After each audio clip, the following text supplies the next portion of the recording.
In 1999, students Eric Harris and Klebold would embark on a massacre that would make history. People were getting shot all around me. And the name of one Colorado high school synonymous with tragedy. Children were running from the school at breakneck speeds, and I knew that the world had changed. As the clock ticked, That guy is in a black trench coat carrying a shotgun. the body count rose. They would pop underneath a table, they would say something like peekaboo, and they would shoot someone. And with it the question, why had these two young men waged war on their classmates and teachers? A bullet entered the side of my backpack, spun around and actually shot me in the back. And committed the world's most notorious killing spree. What caused them to have so much hatred they were willing to walk in and kill as many people as possible?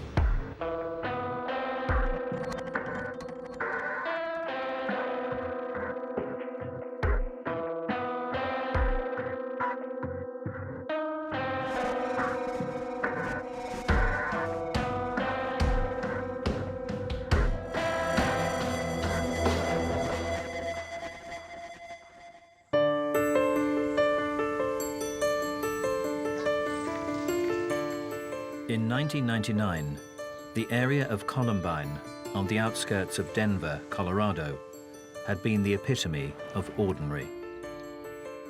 It's a suburban area. It's pretty quiet, not a lot of crime. It's overwhelmingly white, middle class, which is to say a very homogeneous place. But one spring day in 1999 would bring the unremarkable neighborhood worldwide notoriety. You know, April 20th of '99 was a typical day. I was eager to get my grades bumped up because I was 15 at the time, so getting a driver's permit was definitely on the horizon. The morning definitely was just a regular day. Starting my shift, I was an emergency response specialist. I just took regular phone calls to the sheriff's office, as well as the 911 phone calls. Normal day, we had ran a couple, basic calls, medical calls. It was just like any other day. I went off to work. I was leaving that day for a conference in another part of our state. Tom's 15-year-old son made his way to Columbine High School. Daniel was a very shy kid. Very shy, very reserved, very sweet, a very lovable kid. He was someone who, even as a teenager, was not ashamed to give his mom a big hug. For fellow students, 16-year-old Craig Scott and his 17-year-old sister Rachel, the morning had not started harmoniously. My sister was in the car. She was honking her horn because I was making us late. And I had to have my hair just perfect. And we got into the car together, and she was kind of getting on to me about being late. And we got into an argument. This is the road that Rachel and I were on together to go to school. And Rachel would pull into here to drop me off. She was just asking me not to make us late all the time, and so we were kind of back and forth in an argument, and we pulled up to the school, and I got out of the car, and I turned and I looked at her, and I slammed the car door shut. And I walked in the school. I had no idea that'd be the last time that I'd see Rachel alive.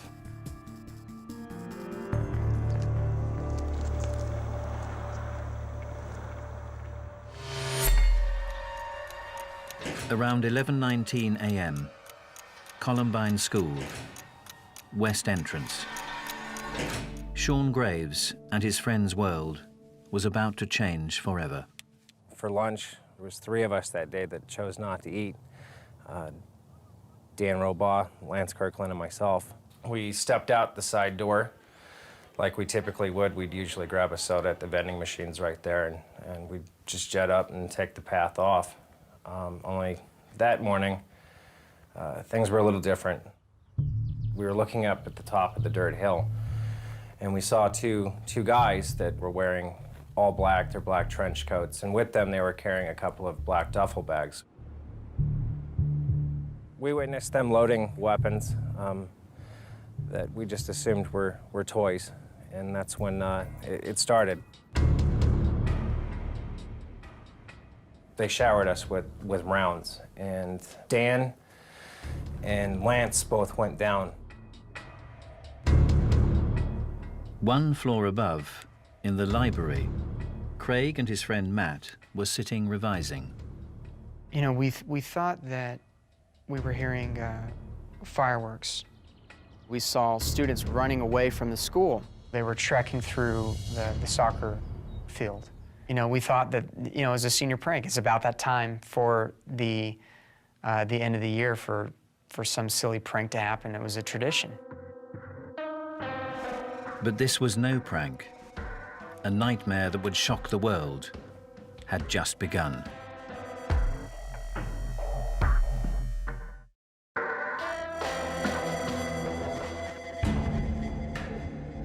At approximately 11:19 a.m. on the 20th of April 1999, a deadly killing spree had begun at Columbine High School in Colorado. Outside the school cafeteria, 15-year-old student Sean Graves and his friends Dan and Lance were being fired on by two teenagers dressed in black trench coats. My body was completely behind a concrete wall, so I was protected. The only thing on me that was sticking past that was my backpack. A bullet entered the side of my backpack, spun around and actually shot me in the back and shot out my right hip. And at that moment, I lost my legs completely. I was paralyzed from the waist down immediately.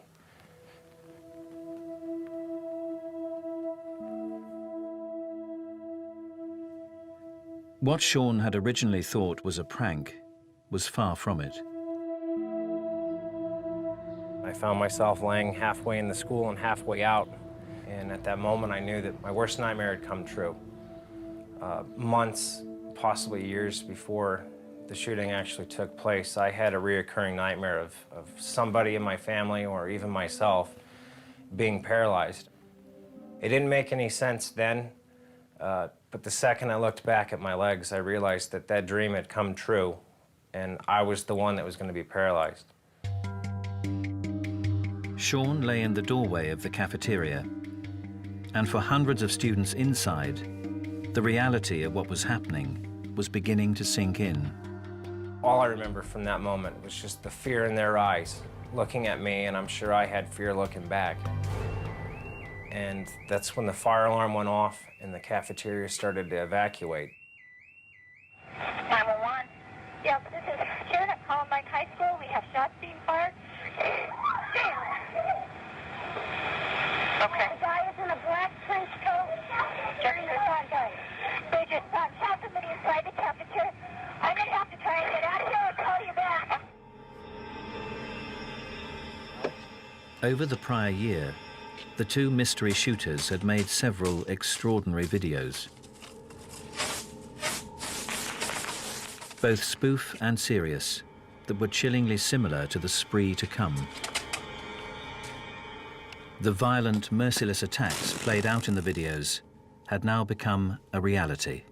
The two shooters walked down to try and finish off everyone, and I watched one of the shooters shoot Lance in the face.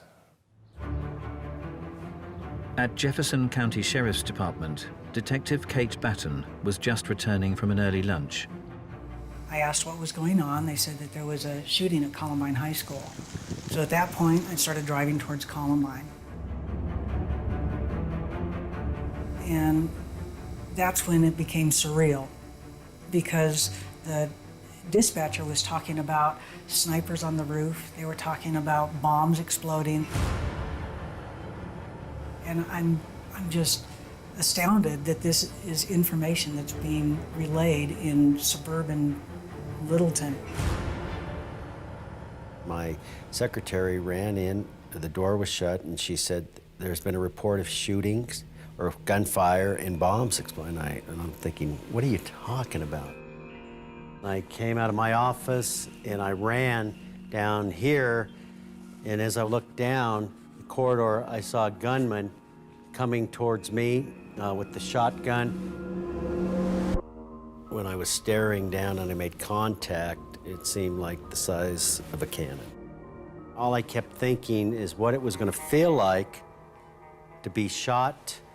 You know, I thought of my family. Was I going to die quickly? Each time a bullet was fired from the gun, then glass would shatter behind me. I hear bullets exploding in that area. And what really probably saved my life is girls coming out of the gymnasium in this crossing hall. They were coming into the crossfire, and I wanted to make sure that they were not hit by the gunman's gunfire. I ran down to this hallway, and I was able to get the girls into the gymnasium area. Emergency. Well, we just got a frantic call from my daughter saying he's chasing us with a gun, and then she hung up the phone, and you could hear the screaming in the hallways. Yeah. 6 weeks earlier, March the 16th, 1999, in the mountains south of Columbine. The two shooters recorded another video. This time, the weapons were real. That's a slug. Imagine that in someone's brain. Both were students at Columbine High School, just weeks away from graduating. Oh. Entry exit. 17-year-old Dylan Klebold and 18-year-old Eric Harris. No, no, no. Harris was a young man that was in advanced classes. You know, he had dreams of going to the military. He applied to enlist in the Marines. Klebold was a kid who a few weeks prior had visited one of the state universities in Arizona, so his plan was to go to college. Klebold was at prom 3 nights prior.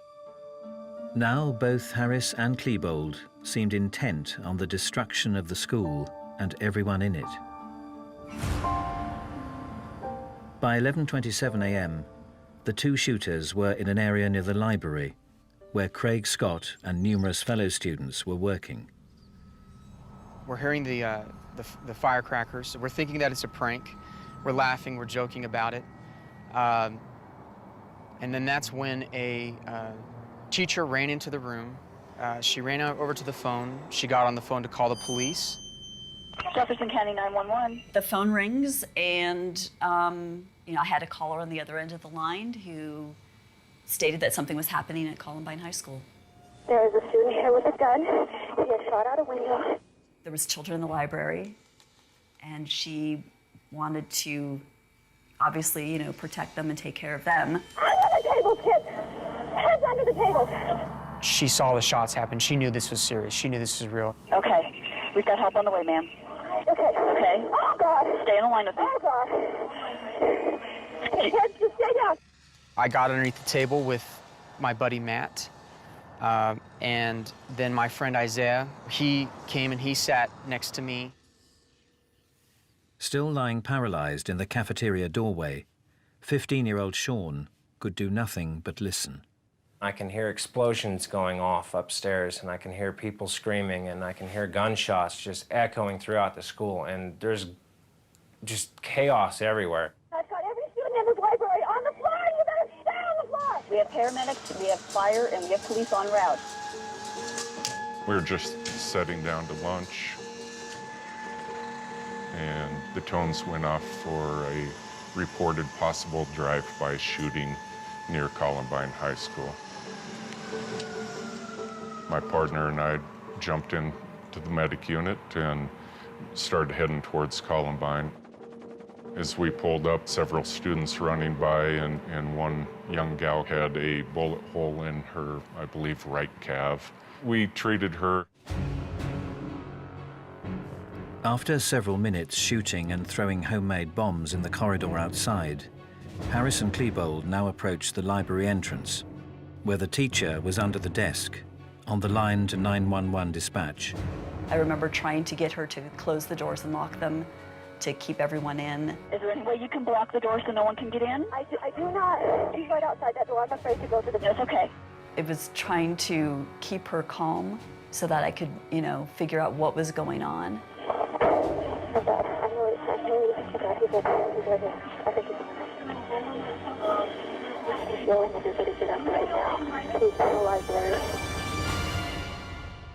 I'll rip off your goddamn head! Dylan was a family friend of our kids for a long time. He grew up here, sort of. Dylan was here a lot. The kids met each other in the 1st grade and became best friends. Hey, what's going on, dude? This is Dylan. There were never fights. A lot of kids you have to send home after a while because, you know, it gets with boys. It was great. The 3 of them got along great. He was a nice, gentle young man. Dylan Klebold was born in Colorado, and at the time of the shooting was living in his parents' designer home in a desirable natural area just outside the town. Dylan's parents, they were intellectuals and artists at heart. They had met at Ohio State University in the art program. They didn't believe in spanking. They didn't believe in guns. They didn't believe in war. They were pacifists. Eric Harris's background was also far from underprivileged. Eric's father was ex-military. He was a decorated Air Force test pilot. It required them to bounce around a bit from city to city as his father would get transferred, but lived in normal, middle-class neighborhoods, not living in the inner city and subject to gangs or drugs or violence. It did affect Eric, however, always having to move to another school, make new friends again. That was tough for him. I hate most people. Eric Harris and Dylan Klebold were both deeply into computers, and both complained they were victims of bullying by sporty students known as jocks. After settling in the Columbine area, Harris became friends with Klebold, and as such also hung out with Dylan's friend Brooks Brown. But it would not always be a smooth relationship. He had thrown a snowball at Brooks's car and cracked the windshield. And a kid came up and said, "Here's Eric's backpack. I took it while he was throwing the snowballs." So I'm thinking, well, what's this? I'm going to take the backpack back. So we drove down in the car, and I rolled down the window, and I said to Eric, "I've got your backpack. Meet me at your mom's house." And we rolled back up the window. Well, he started banging on the window, crazy, saying, "Give me my backpack." He was frantic. That was the first time I saw that anger, and it was very unusual. It was quick, and it was fast, and it was unrelenting. I will freaking kill you! I'm gonna pull out a goddamn shotgun! The 20th of April, 1999, 11:29 a.m. Columbine High School, Western Side. Eric Harris and Dylan Klebold entered the library, where 4 staff members and 52 students were hiding. As soon as they came in, they were shooting off their guns. They began to yell at students. They were making some mocking comments. Nobody, whatever their race, sex, or social status, would be safe from the killing spree. The first person that they killed was Kyle Velasquez, who didn't know to hide. He had a disability, and he liked simple things. His family said he liked panda bears, he liked coloring, and they became the bully. What would happen next in that library would horrify the world.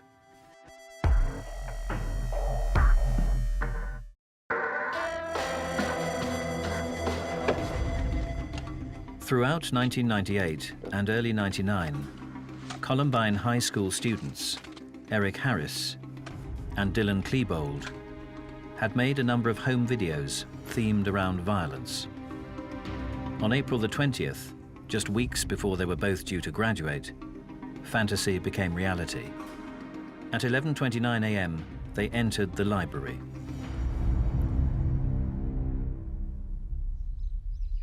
Like his fellow students, 16-year-old Craig Scott was hiding under a table with his friends Matt and Isaiah. A lot of students were being quiet. Some girls were crying, and some girls were begging for their life. 911 dispatcher Renee Napoli was listening in to a phone line left open at the library desk. I could hear them speaking, as well as the children in the library. And there was the definite sound of gunshots. They actually fired out the windows at the police officers, and 2 of those police officers, or deputy sheriffs, fired back. They then walked over and they started systematically shooting the kids. They treated it like it was a game, like they were having fun. At one point, they would pop underneath a table, they would say something like peekaboo, and they would shoot someone. I think that they were enjoying themselves through a good portion of the shooting. There was a lot of hooting and hollering and false bravado between the 2 of them. 3 would be shot dead and 4 injured before Harris and Klebold worked their way towards Craig Scott. They came over to where I was, and they saw Isaiah. And Isaiah was one of the very few African-American students in our school. And I believe Dylan called Eric over and using a racial slur. We have an N-word over here. At one point, he was kind of backing up underneath the table, and then at one point, he was being pulled out.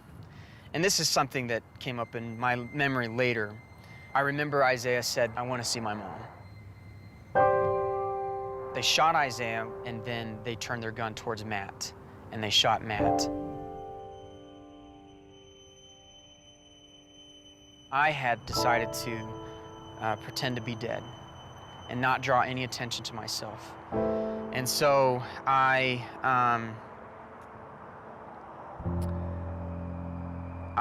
laid there, and I could hear their last breaths being taken.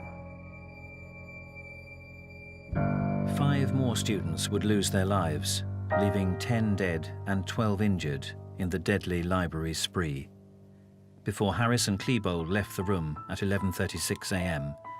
and began wreaking further havoc around the school. Deputy County Sheriff's Office, do you have an emergency? Yes, we do. Can you guys send lots and lots of paramedics?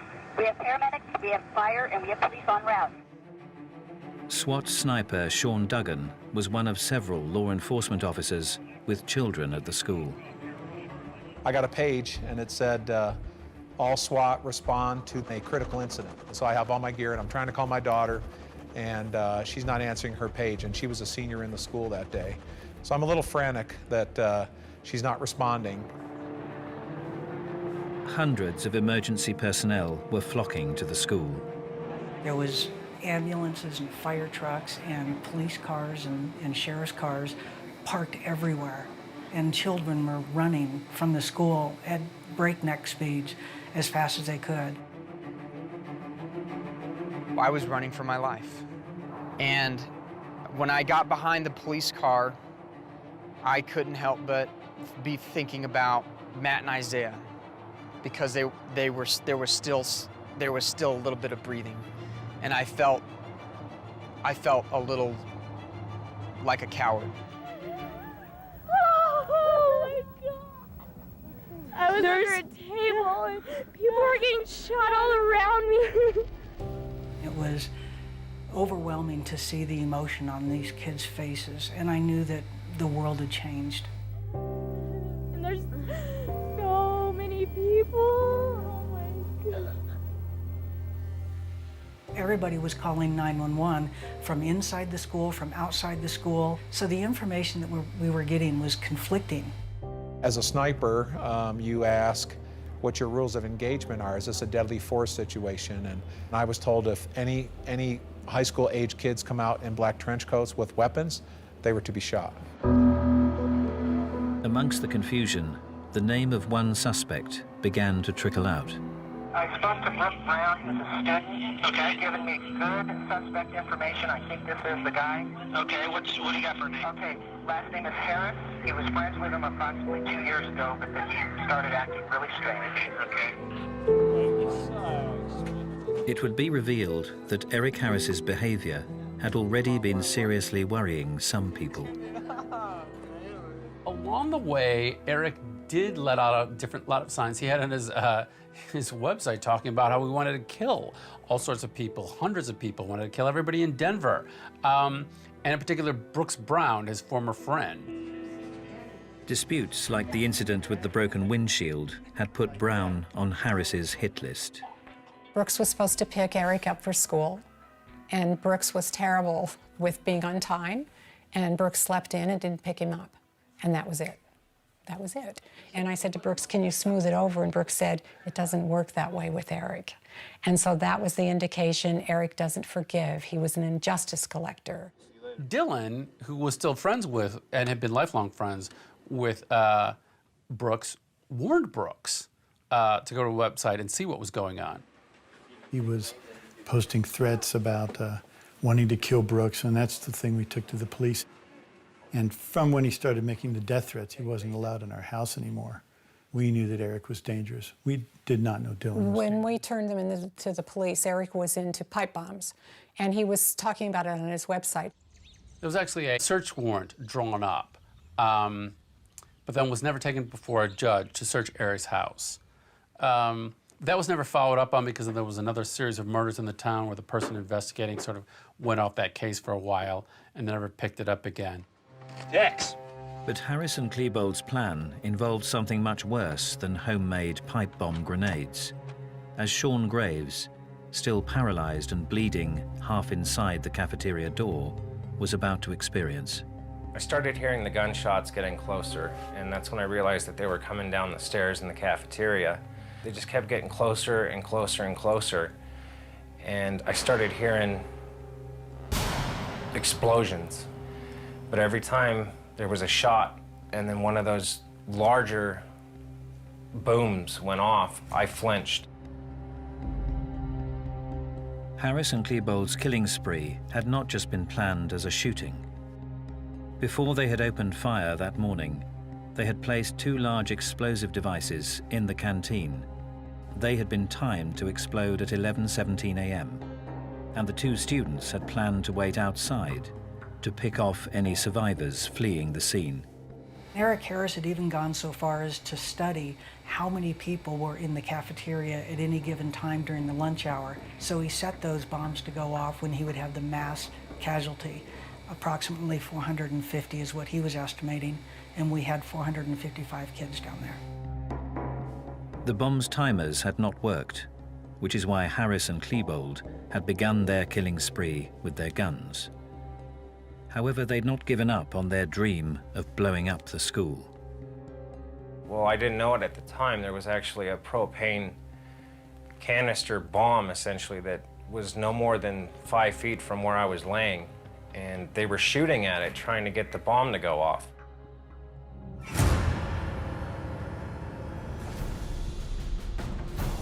Their new attempts to detonate the bombs only succeeded in a relatively small partial explosion and fire. But they were a sign of a highly planned, premeditated suicide mission. These 2 students did not just snap. In this case, it was clear they began talking about doing something like this just about a little over a year before. Eric Harris's first entry in his journal, in his notebook, is April 10th, 1998. The first words I read, I think, kind of set the tone, and it was, I hate the effing world. You know, he's not talking about hating jocks. He's not talking about, you know, any kind of particular group. Later, he makes fun of just about everybody. People who drive too slow in the fast lane, people who say across instead of across, or, you know, mispronounce words, you know. Any trivial thing, you know, there's nothing too trivial for Eric to have contempt for you. Dylan also had a lot of writings and notes that he left. His centered around his emotions, his feelings, He clearly stated he was depressed. He clearly stated that his life was a mess. Dylan's journal went on for 2 years, and the very first page, he talks about killing himself. He had a miserable perception of himself, and often at complete odds with reality. He was, in my mind, a classic adolescent depressive, or going through an adolescent depressive episode. When confronted with some of his inappropriate behavior, he would get extremely angry, whereas when people confronted Eric with some of his earlier misbehaviors, he would respond in a classic psychopathic way. He would tell you what you wanted to hear, promise never to do it again, and would be looking you in the eyes and deliberately telling you what he thought you wanted to hear. Harris had a personality disorder that made him lacking in empathy for the suffering of victims, made him very manipulative and crafty. You know, he had an uncanny ability to present himself any way he wanted, so he looked like a good guy to many people. But actually, he didn't have a conscience, or what Sigmund Freud called a superego. Brooks Brown's mother experienced Eric's excuses when his father sent him around to apologize for damaging her son's windscreen. He looked at me and he said, "Mrs. Brown, I'm sorry, I didn't mean any harm." And I said, "Look, Eric, you can pull the wool over everyone's eyes, but you're not going to do it over mine. You come by this house, you threaten my kid, you do damage, I'm going to call the police. So you stay away from our house and stay away from me." And he said, "Are you calling me a liar?" And I said, "Yes, I am. And don't come around the house again." And he got bright red. I mean, he was so angry at me, and he left the house. Together, Eric Harris and Dylan Klebold had become a deadly partnership. And the two killers were now wreaking havoc not only inside the school, but outside too, as parents feared for the fate of their children. About the time I got to my sniper position, my phone rang and it was my daughter. And I said, "Are you okay?" She says, "Yeah, I'm home." And I said, "Okay, I have to go. I love you." And we hung up. Many parents, including Daniel Mauser's father, learned of the unfolding events through the media. There on the television was news coverage. It looked terrible. But I said to myself, well, if there's something going wrong at the school, certainly my son wouldn't be involved. He was not somebody who'd be in trouble or being targeted by somebody. When I got home, my wife had a very concerned look on her face. Why wasn't he calling us? So I agreed to go to another school where a number of the students were being taken in school buses after they escaped. And as I was driving, I was listening to the news coverage. And at one point, I heard them mention that they were taking some students to the hospital. And one of the ones they mentioned was a 15-year-old boy who was shot. So of course, the first thing I thought was, 15 years old, that's how old Daniel is. What if that's Daniel? Could that be my son? At the nearby elementary school, many parents would be reunited with their traumatized kids. I saw parents walking out with children. And I just said to myself, I want to be one of them. I want to get this over with. I want to be one of those people. By 12:02 p.m., Columbine High School, cafeteria exit, student Sean Graves, bleeding profusely, had passed out. Meanwhile, 2 medic units approached his location. I drove around the south side as we're pulling into the parking lot through all the cars, see several students hiding behind cars, several deputies with their weapons trained on the building. I couldn't figure out what woke me up, but when I did snap back to it, there was some commotion behind me, and as I overlooked my shoulder, there was an ambulance sitting right behind me. I saw 2 paramedics. One jumped out of the driver's seat and the other from the back of the ambulance, and they grabbed me, picked me up by my shirt and my belt, and they were dragging me out. And I remember just looking down to see my arms and my legs dangling. And that's when the shooters realized that somebody was down there helping us. and I could see the concrete, just poofs of white dust. They were opening fire on us. They were trying to kill us again. Holed up amongst the dead and injured in the library, Eric Harris and Dylan Klebold now had their weapons trained on the paramedics and casualties below.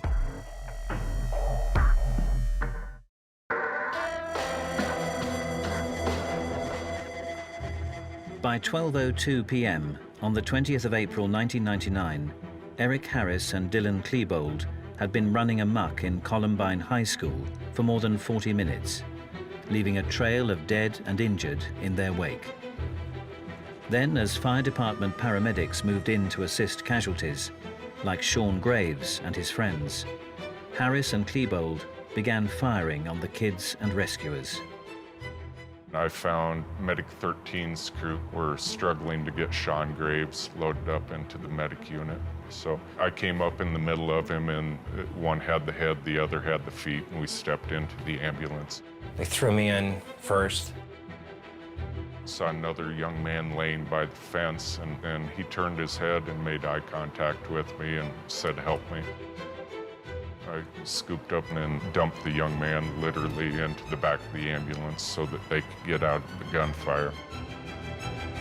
I just remember hearing the sounds of bullets hitting the top of the ambulance, just the metal tinging. And that's, I'll take that away from all of that as being a sound that I'll never forget. It would be among the last acts of Harris and Klebold's killing spree. They were shooting at the cops, they were taking pot shots, and police were firing back. I think they realized the only escape was going to be into the long arm of the law and a prosecution and jail and prison. And I think there was a thought of, let's end this the way we want it to end. Let's control our own destiny. At around 12:08 p.m., Eric Harris and Dylan Klebold took their own lives. But for the children of Columbine High School and their parents, the nightmare was far from over. Kids would leave Columbine and they would be placed on a bus and reunified with their parents. And as the night went on, buses were not arriving and there were still parents left. After nothing happening for a while, they informed us that there was one last school bus that was coming. One last school bus with students. But for some desperate parents, clinging on to the hope that their children would return, there was to be no happy ending. Later on, the authorities confirmed to us that they made a terrible mistake. There was no last school bus. At the end of the day, we had 13 innocent people killed, which were 12 students and one teacher. In addition, Harris and Klebold also dead by apparent suicide in the library. So we knew we had 15 fatalities, most of the fatalities in the library. For Craig Scott, who had suffered the trauma of having his friends murdered beside him in the library, there was worse to come when he learned of the fate of his sister. Rachel was the first one that was killed, and she had been killed right outside the school library.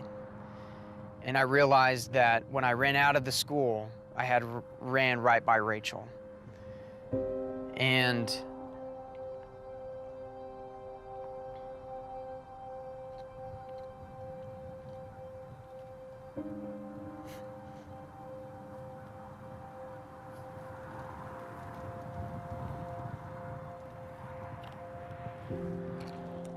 my son was one of the last that was shot. He was next to last who was shot. And from the reports that we have, Eric Harris looked at Daniel and insulted him. I believe it was he called him Four Eyes because he wore glasses. And he fired a shot that went into Daniel's hand. Daniel fought back He took the chair that was there and he pushed it towards Eric Harris. And for that, he paid with his life. Eric Harris fired one more time and shot him in the face. Killed him. So what caused these two students, both just weeks away from graduating, to have such disdain for human life? These two kids did not come out of their mother's womb hating. What happened from the time they were born to the time that they carried out this horrific act? One thing that is erroneous is to talk about why they did this, implying that it was for the same reasons. They were two basically different guys. In my colloquialisms, I would say Eric Harris was filled with anger, with rage. He wanted to hurt other people and didn't care if he died. Dylan, on the other hand, I believe was hurting inside and at various times wanted to die because he felt so bad he just saw no reason to keep on living. People who study these call them dyads, and there's a long history of Bonnie and Clyde, Leopold and Loeb. And very often, most often, you have a stronger person and a weaker person. In this case, Dylan had incredibly low self-esteem, needed somebody to validate him, make him feel good about himself. Some consider bullying at the school to be the primary factor. Once you hate the bullies and no one does anything to defend you, you hate the people in the class that don't say anything. You hate the teacher that doesn't say anything. You hate the counselors that allow it to happen. They, in essence, end up hating the school, not just the bullies. They hate the school, and they want to kill the school. I think that they didn't see that they had a lot going for them. They became isolated, and that isolation and then exposure to a lot of negative influences in their life that they chose to focus on, I think really took them towards a darker and darker place. Harris was the dominant person who inspired the Columbine massacre. And I think Klebold went along to get along. It was that chemistry that created this insane circumstance where they were able to kill lots of people with moral impunity. For the Columbine teachers, students, and parents, life would never be the same again. I was paralyzed from the waist down. I spent months in the hospital. They didn't foresee me ever walking again. And I was angry. I was very angry about that. But at the same time, I'm extremely stubborn. So I didn't let that be the end of it. I made a goal for myself to walk across the stage at graduation. I wanted to be able to graduate knowing that I didn't let those two control my life. I didn't let them ruin my life. And I've actually been walking ever since. For 911 dispatcher Rene Napoli, who listened as 10 children were murdered in the library, the enormity of what she'd heard soon hit home. My first day off, I went to pick up my children from high school, and I had a really hard time picking up my own children from high school. So much so that my son had to drive home. And that's when it really hit me, is that I'm able to pick up my children from high school and somebody else is not able to do that.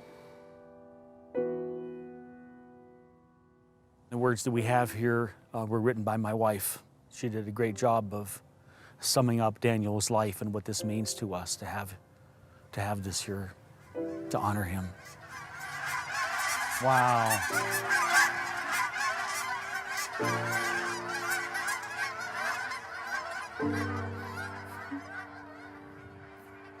It's like they did it for Daniel.